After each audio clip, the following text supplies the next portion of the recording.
Hi everyone, welcome to another Terry Talk. Very fascinating statistic just came out about a week ago about retirements in London and southwestern Ontario. And I suspect this is true pretty much right across North America. About 1 in 5 people in London working beyond the age of 65. That's probably a little bit higher than that, but that's what's being reported right now. So about 20% of people moving beyond the traditional retirement age of 65 and hanging out for a little bit longer, some people up to as long as 75, 80 years old.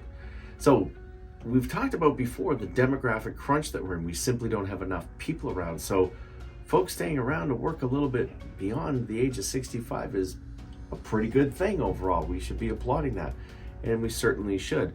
We also need to keep in mind that 65 is a completely arbitrary number cooked up years and years and years ago.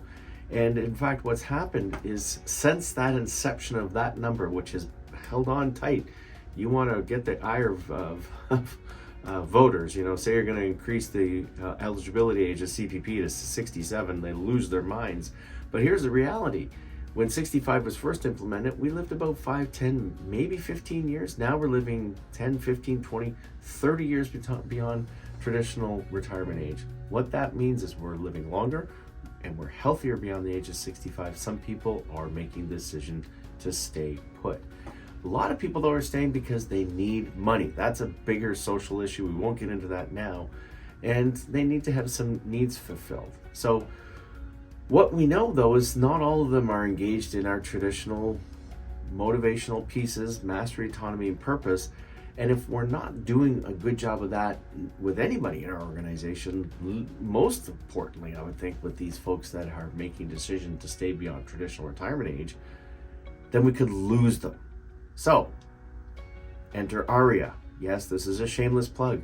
But many years ago, with our Career Partners International team right around the globe, we've created a program. Dr. Richard Johnson helped with this, called New Horizons. What is it? In the absence of a plan, status quo reigns. So in the absence of a plan, people will hang out, and they may be hanging out beyond 65 for all the wrong reasons. However, with a plan comes a sense of control, therefore a sense of satisfaction, therefore a sense of fulfillment.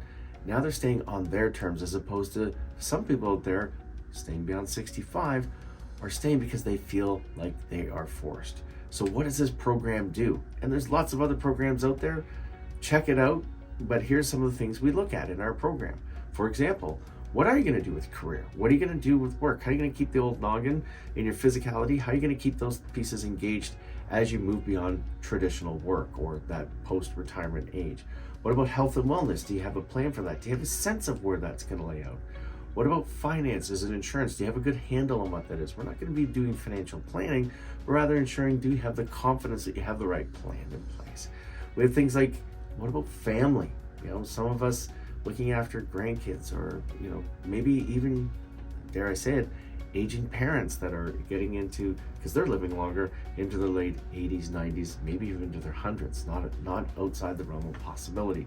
What about our leisure and social plans, and even where we're going to live, our personal development as well, what we're going to do to keep ourselves engaged, and of course our legal and legacy. So a program that puts all this information at the fingertips of individuals so that they can build a plan and they can make these decisions on their terms, which means if they're staying with you and they're staying with you because they have a plan, they're going to be a heck of a lot more engaged because they're doing it because they want to, not because they have to. Love to hear your thoughts on this. I think this is going to continue to grow into a really positive thing going forward for both organizations and individuals. Love to hear from you. Let us know your thoughts. Drop a comment below. Reach out to us and let's have a conversation. And we'll see you again soon.